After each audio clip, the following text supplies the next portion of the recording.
Convicted felon Donald Trump, yeah, it's going to be like that the whole way through, says he never said he wanted to lock Hillary Clinton up. He was just vibing with the crowd, you silly goose. Of course, after getting convicted for 34 felonies, locking people up has become a bit of a sore subject for him. To which we would say, lock him up, right before the convention if possible. I love chants. Convicted multi-felon Trump and iPhone app enthusiast Mike Johnson have both asked the Supreme Court, well, 6 members of the Supreme Court, to rescue Trump from the consequences of his actions. Both men were appalled when the New York jury punctuated 34 guilty verdicts with 34 emphatic crotch thrusts at the defense table. The fallout from Trump's felony conviction continues as people wonder, just how screwed is this guy? With more, we turn to our chief legal screwing correspondent, Jen Haston. Jen, any advice for Trump on how to move forward as a convicted felon? Yes. For convicted felons, it's generally harder to get jobs. So I recommend lying on any future job applications. Wait, what? I mean, he's lied about everything else. What's one more? You do have a point there. Also, he's gonna have trouble buying a gun. But I know a guy who knows a guy if he doesn't mind one with the serial number filed off. Jen, what are you... Unless, of course, he wins, in which case he gets to be in charge of all of the guns. Either way, I'm terrified. And a lot of banks don't want to give loans to felons, which is why I think getting plastic surgery and some fake passports could come in handy. I have a passport guy if he needs one. Jen, where have you been hanging out that you know all these people? My drug dealer's house. Okay, let's get you off the air before the feds show up. Thanks, Jen. In the interest of unbiased coverage, Hunter Biden's gun charges trial started this week, and he is guilty AF.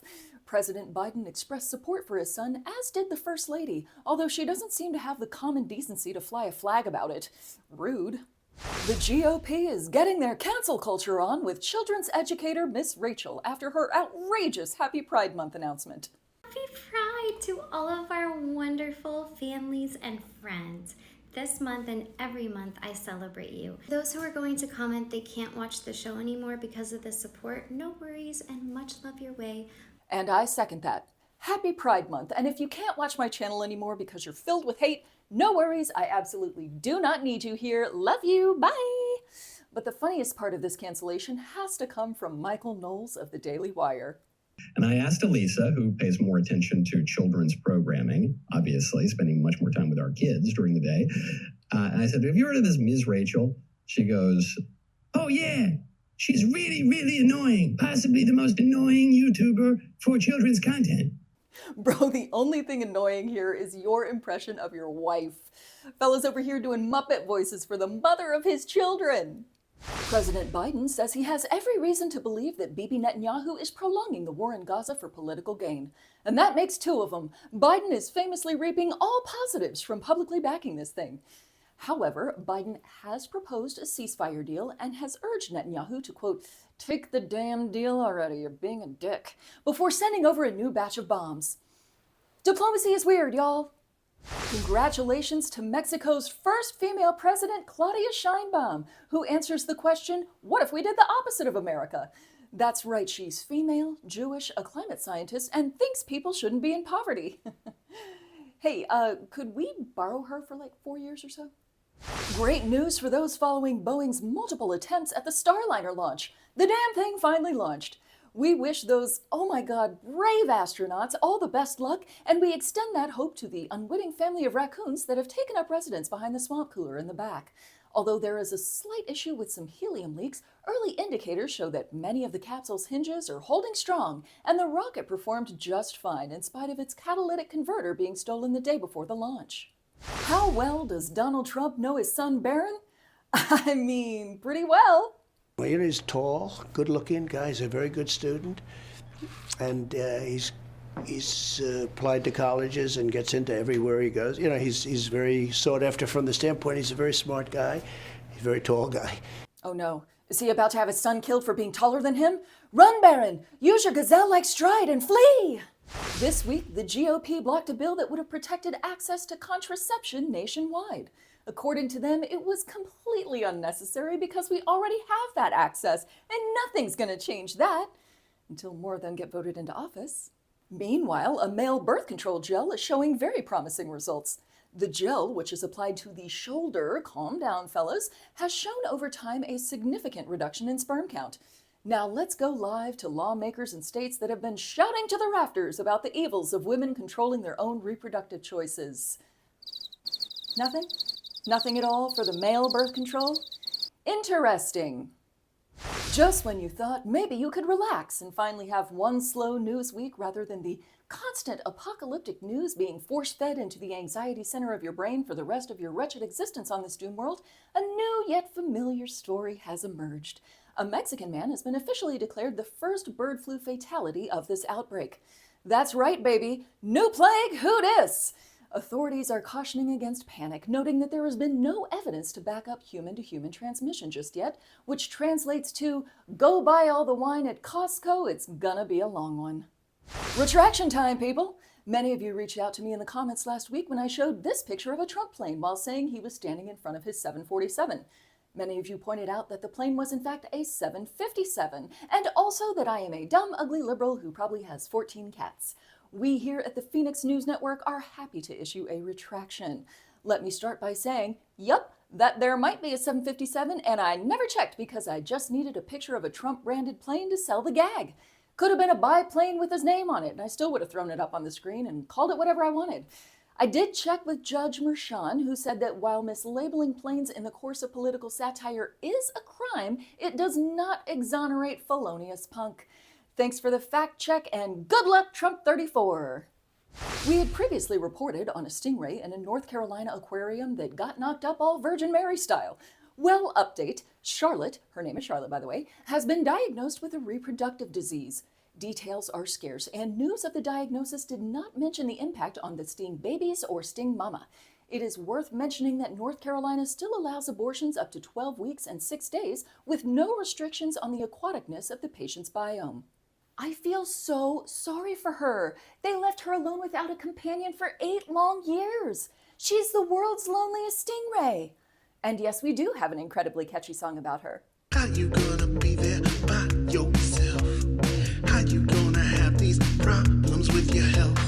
How you gonna make it so lonely? I wish there was something to make it easy. How you gonna take the world right now? We're all looking at you to get it out, and all I know is that there's nothing you can do. You got 4 babies inside you, and no man. Want to hear the rest of that song? Stick around to the credits for the full track. Remember how Ron DeSantis banned rainbow lights on Florida bridges during Pride Month, declaring it Freedom Summer instead? Well, a bunch of people grabbed some colored flashlights and did it their damn selves. Take that, Freedom Summer! Although, to be fair, Freedom Summer is still better than Gator Wrestling Summer. 93-year-old Rupert Murdoch has married 67-year-old Elena Jakova for his 5th marriage. Murdoch met her 4 months after calling off his engagement with 67-year-old Anne Leslie Smith. So is 67 to Rupert Murdoch what 25 is to Leonardo DiCaprio? Hashtag robbing the cradle, y'all. They're at it again. Christian nationalists are planning to serve up a heapin' helping of Bible stories in the Texas elementary school curriculum. I very much look forward to putting the fear of the Almighty in my kids' education. It's exactly what they need. No more fear of monsters under the bed, just fears of hordes of locusts, dead firstborn kids, plagues, and leprosy. Sleep tight, kiddos. Food influencer Keith Lee called Chipotle's portions, quote, crazy low. And guys, the CEO of Chipotle wants you to know that portions have always been this way. What about the portions that you've skimped on, huh? What about the time he wanted to give you more and you said, no, that's fine. Some find these portions adequate, even way too much for them. This is all your fault. But hey, if you want a little extra, all you have to do is ask. But not with your words. One of the things I think it's great about Chipotle is if you come into the restaurant and you want a little more rice or you want a little more pico, all you got to do is kind of like, and usually our guys and women, give them a little more scoop. Yeah, you know, it's like when the guy comes by with the Parmesan. You want more, you don't ask, you just stare down at the mountain of cheese slowly growing on your bolognese until his arm falls off. And finally tonight, a man has just opened a new museum which features a breathtaking collection of fossilized poop. About 8,000 nuggets will be on display at the Pooseum, and we suspect there might be an interactive feature down the hallway in the back where you can contribute to the museum's collection. We do not recommend the cafe. That wraps up this week's episode. Happy Pride Month, stay tuned for your new favorite song about parthenogenesis, and we will see you in 2 weeks. Love you, bye!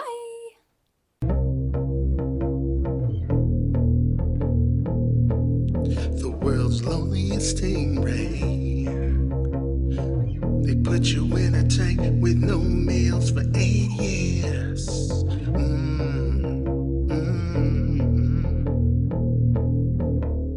How you gonna be there by yourself? How you gonna have these problems with your health? How you gonna make it so lonely? I wish there was something to make it easy. How you gonna take the world right now? We're all looking at you to get it out, and all I know is that there's nothing you can do. You got 4 babies inside you, and no man, there's no man, there's no man. She's doing it by herself. There's no man. Her name is Charlotte. She's the world's loneliest stingray. Hey, hey, hey, hey. Parthenogenesis, parthenogenesis, parthenogenesis, parthenogenesis, parthenogenesis, parthenogenesis, parthenogenesis, parthenogenesis. It's a process in which bugs and animals essentially impregnate themselves. Parthenogenesis is a process in which bugs and animals impregnate themselves. Parthenogenesis, the world's loneliest stingray.